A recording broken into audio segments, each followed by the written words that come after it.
के राष्ट्रपति इब्राहिम रईसी और विदेश मंत्री हुसैन अमीर अब्दुल्लाहियान की हेलीकॉप्टर क्रैश में मौत हो गई। दुनिया एक बार फिर तीसरी जंग के मुहाने पर आकर खड़ी है। अपने राष्ट्रपति की मौत के बाद ईरान बुरी तरह से भड़का हुआ है।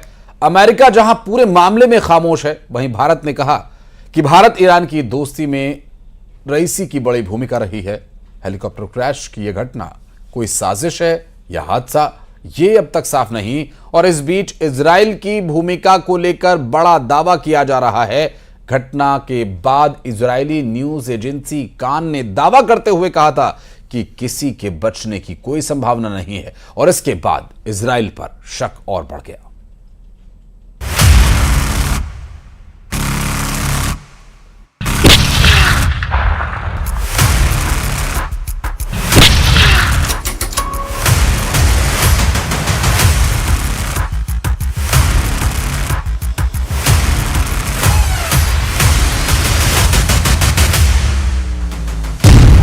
दुश्मनी,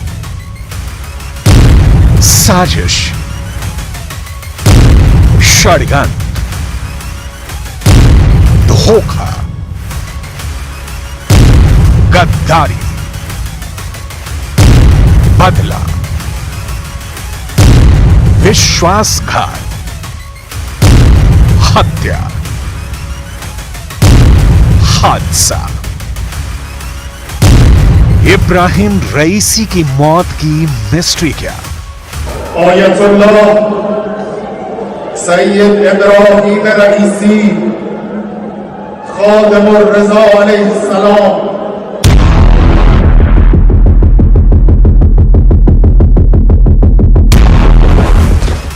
क्यों गिरा रईसी का हेलीकॉप्टर?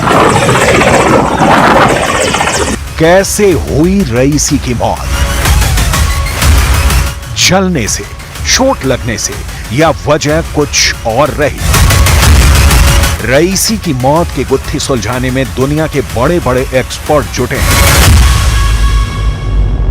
लिहाजा यह समझना बहुत जरूरी है कि रईसी की मौत सिर्फ हेलीकॉप्टर क्रैश की वजह से हुई या इसके पीछे कोई बड़ी साजिश है।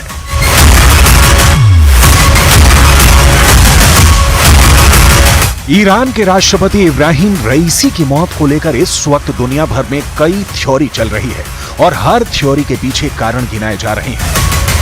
हम उन 5 बड़ी थ्योरी को दिखाने जा रहे हैं जिसमें रईसी की मौत की वजह का A to Z जवाब आपको मिल जाएगा। लेकिन उसके पहले वो 5 सवाल जो साजिश और शंका की गुंजाइश पैदा करते हैं।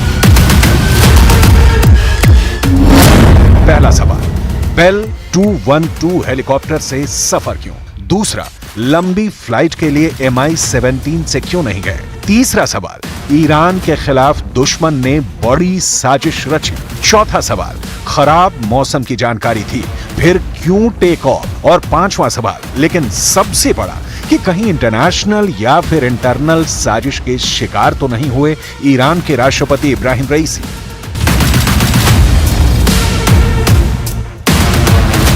इन सवालों में रत्ती भर भी सच्चाई है तो फिर पूरी दुनिया के सामने नया और एक बहुत बड़ा संकट आने वाला है। इस संकट की डिटेल आपको आगे दिखाएंगे। अभी उन थ्योरी को देखते हैं जो रईसी की रहस्यमयी मौत से पर्दा उठाएगी। साजिश की थ्योरी नंबर 1। एक बेहद सामान्य लेकिन बहुत मजबूत सवाल उठ रहा है कि मौसम खराब था, कोहरा था, धुंध थी, लेकिन फिर भी रईसी का हेलीकॉप्टर टेक ऑफ क्यों हुआ? इसे एनिमेशन के जरिए समझते हैं। रईसी के काफिले में 1, 2, 3 हेलीकॉप्टर थे। मौसम तीनों के लिए समान था, लेकिन 2 हेलीकॉप्टर सामान्य लैंडिंग करने में सफल रहे और रईसी वाला हेलीकॉप्टर दुर्घटना का शिकार हो गया। सवाल है, कैसे? क्या पायलट से कोई गलती हुई या हेलीकॉप्टर में ऐसा कोई डिवाइस फिट किया गया था जिसकी वजह से क्रैश हुआ?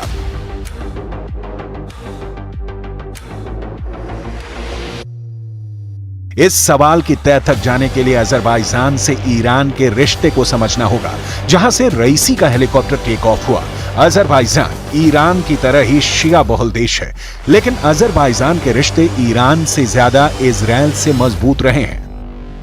इसके पीछे की वजह है आर्मेनिया से अजरबैजान की दुश्मनी, जिसकी वजह है सीमा विवाद। इस मुद्दे पर इजरायल अजरबैजान का साथ देता रहा है, जबकि ईरान सीमा परिवर्तन का समर्थन नहीं करता। और यही सामने आती है साजिश की थ्योरी नंबर 2। अजरबैजान से रईसी का हेलीकॉप्टर उड़ान भरता है। हेलीकॉप्टर के बारे में कहा जा रहा है कि वो वेल कंडीशन में था, यानी किसी तरह की कोई तकनीकी दिक्कत या परेशानी हेलीकॉप्टर में नहीं थी। तो फिर क्रैश कैसे हो गया?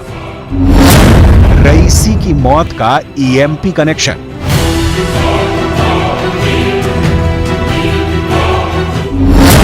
ईएमपी मतलब electromagnetic pulse weapons. Electromagnetic pulse cannon से निकली तरंगों का इस्तेमाल करता है। यह एक सुपर शक्तिशाली माइक्रोवेव सिस्टम का उपयोग करता है। ईएमपी से निकली ऊर्जा इलेक्ट्रॉनिक उपकरणों जैसे ड्रोन में वोल्टेज वृद्धि का कारण बनती है। इससे पहले कि ड्रोन या कोई दूसरा इलेक्ट्रॉनिक उपकरण अपने तापमान को नियंत्रित कर सके, यह इलेक्ट्रोमैग्नेटिक पल्स वेपन उसे बेकार बना देता है। तो क्या अजरबैजान में रईसी के हेलीकॉप्टर के टेक ऑफ के पहले उसमें ईएमपी फिट किया गया या ईएमपी के जरिए हेलीकॉप्टर को उड़ा दिया गया?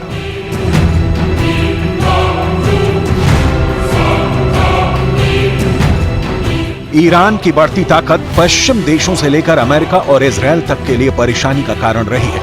यूक्रेन युद्ध में रूस को ईरान के ड्रोन सप्लाई की वजह, परमाणु शक्ति का संवर्धन वो कारण है जिसकी वजह से नाटो ताकतें बहुत तनाव में रही हैं। लिहाजा ये भी शंका पैदा हो रही है कि कहीं रईसी की मौत का कारण पश्चिमी देशों में रची गई कोई साजिश तो नहीं है। साजिश की थ्योरी नंबर 3।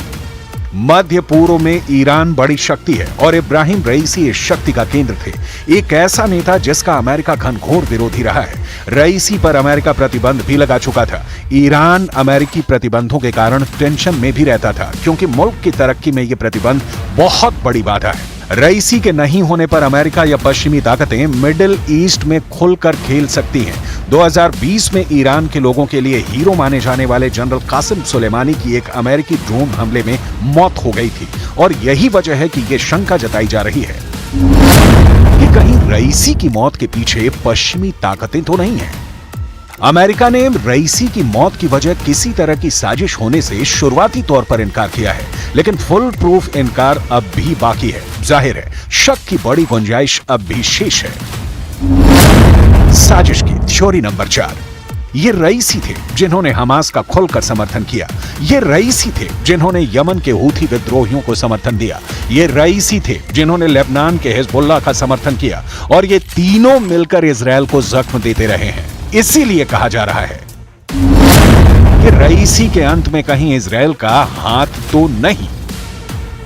यह तथ्य है कि हमास को ईरान से समर्थन मिलना बंद हो जाए तो गाजा से लेकर रफा तक इजरायल कब्जा कर ले, और यही वजह है कि रईसी की मौत का इजरायल से कनेक्शन जोड़ा जा रहा है। इस साजिश को मजबूती देने के लिए कहा जा रहा है कि अजरबैजान में जब रईसी मौजूद थे, उसी वक्त इजरायल की खुफिया एजेंसी मोसाद ने उनके हेलीकॉप्टर के साथ छेड़छाड़ की।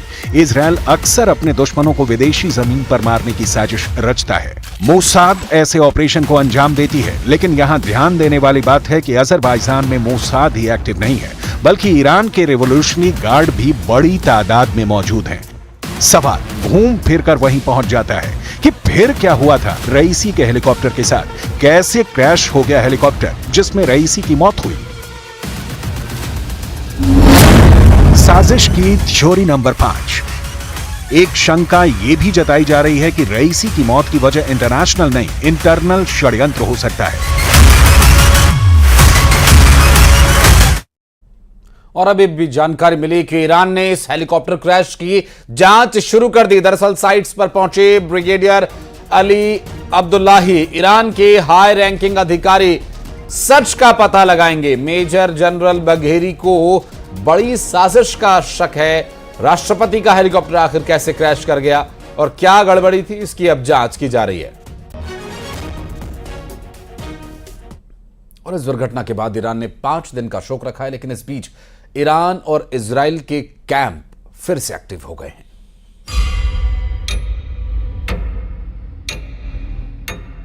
19 मई 2024 पूरी दुनिया में इब्राहिम रईसी का हेलीकॉप्टर गायब होने की खबर ऐसी फैली जिसने पूरी दुनिया को हिलाकर रख दिया।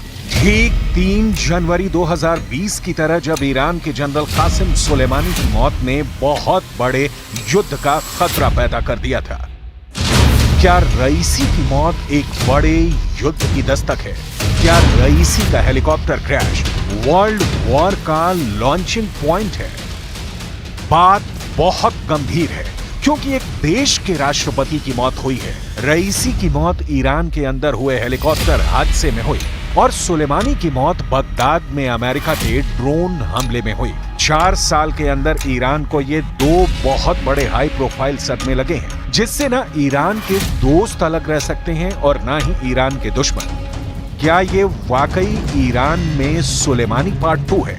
एक तरफ ईरान की मिलिट्री लीडरशिप पर हमला हुआ और अब ईरान की पॉलिटिकल लीडरशिप का अंत हो गया। जिस हेलीकॉप्टर में इब्राहिम रईसी सवार थे, उसमें उनके विदेश मंत्री हुसैन आमिर अब्दुल्लाहियां भी, यानी प्रेसिडेंट भी खत्म और विदेश मंत्री की भी मौत। ईरान के प्रेसिडेंशियल हेलीकॉप्टर क्रैश में राष्ट्रपति और विदेश मंत्री समेत 8 लोगों की मौत हुई है। पूरा ईरान मातम मना रहा है। अब यह हादसा है या साजिश? सवाल लगातार उठ रहे हैं। एक देश के राष्ट्रपति और विदेश मंत्री का ऐसे हादसे में मारा जाना, ये बात किसी के हलक के नीचे नहीं उतर रही।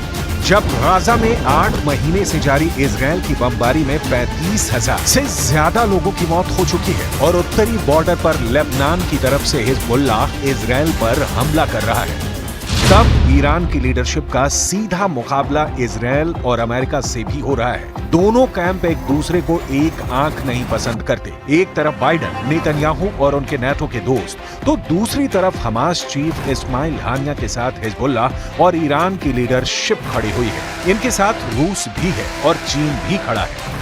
13 अप्रैल की रात को ईरान ने इजराइल पर मिसाइलों और ड्रोन की बारिश करके साबित कर दिया था कि पूरे पश्चिम एशिया में वो अकेला देश है जो इजराइल से सीधी टक्कर लेने को तैयार है। 300 ड्रोन और मिसाइल जब इजराइल की तरफ बढ़ रहे थे, तब पूरी दुनिया में ईरान की लीडरशिप की बात हो रही थी। बेशक इजराइल ने ईरान की तरफ से हुए 95% से ज्यादा मिसाइलों, ड्रोन हमलों को नाकाम कर दिया, लेकिन रईसी और खामनेई पर पूरी दुनिया का फौरन फोकस हुआ। इस हमले के बाद रईसी ने साफ कहा था कि इजराइल पर अगला हमला बताकर नहीं किया जाएगा और इससे भी 10 गुना तेज और बड़ा अटैक किया जाएगा।